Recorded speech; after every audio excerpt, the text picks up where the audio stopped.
Hi guys, this is James with Answerbase. What we're going to look to do through this video is to talk about the integration into your product and category pages. It's the first step in integrating Answerbase into your e-commerce site.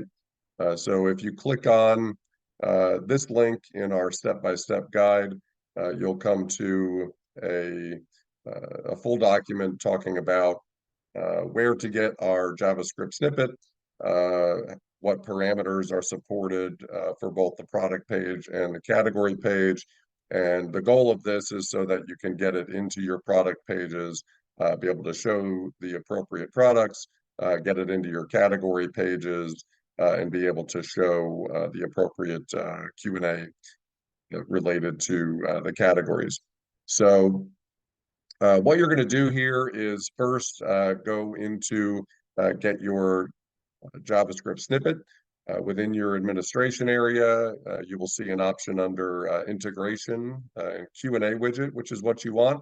When you come in here, you'll see that the product parameters are identified by default, and those are what you'll need to pass values into when the page loads. So what you'll do is you'll take this script, you'll paste this into your product page template, and then within the JavaScript, we will need you to pass in the values of different parameters so that we, when the page loads, we will understand what product is being shown, the details about the product.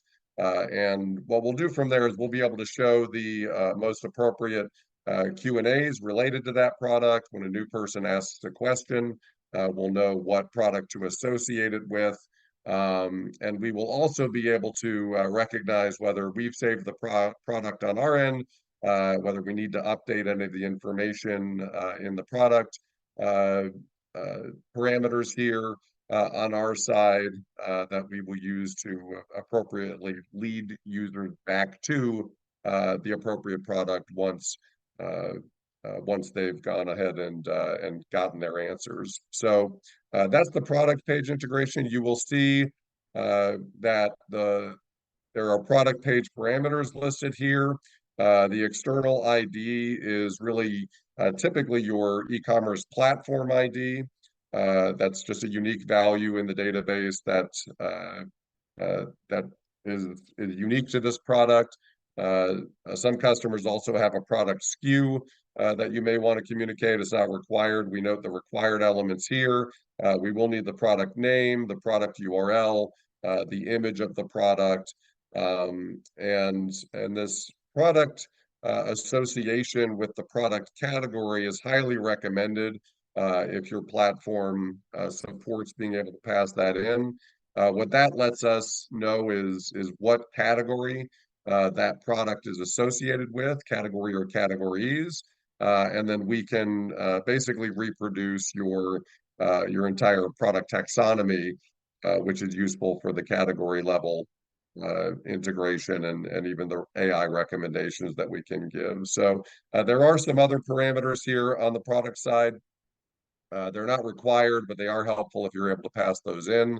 And then, of course, the positioning of the widget is determined by either where you place the widget on your page, or we have these values so you can identify a CSS selector, either a class or an ID, that when the page loads, the JavaScript will look for that the class or ID and then place the widget underneath or either before or after where that CSS class is identified.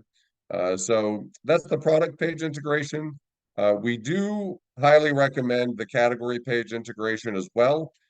This allows us to satisfy customer questions if they're looking through your categories and they don't find what they're looking for and they're about to bounce. You can engage them here. They can ask their questions. If we already have the answers, we'll give it to them.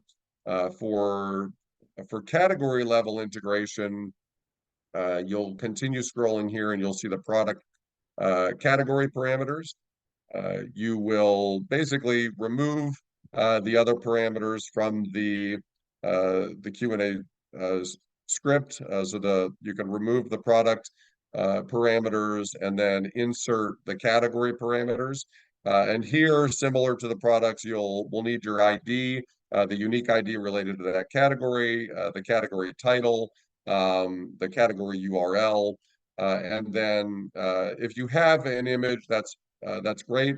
If not, no worries at all. Just these required elements, these three required parameters, and then that allows us to support Q&A on your category pages. Through all this, through the product integration to the category integration, you'll notice in your admin site under system settings in the e-commerce module, as your pages load, we're able to save your categorization, we're able to save the products, and you'll see those as your pages load the first time, we save those on our end, you'll see your unique IDs. We do issue an external ID. I'm sorry, this is the Answerbase ID. This is your external ID. Don't really worry about this. Everything's driven off your external IDs from your platform. And you'll notice the same thing on the products, that we will have your unique ID and your products here with the details around those products with the correct category association through that category association parameter. So all of that helps us sync with your site. Once you're integrated, you don't need to touch it from there. We'll automatically, as your new pages load, they'll sync as well, and your taxonomy updates, etc. They'll sync as well, and we'll be able to recognize that. So that is product page and category page integration in a nutshell through the widget.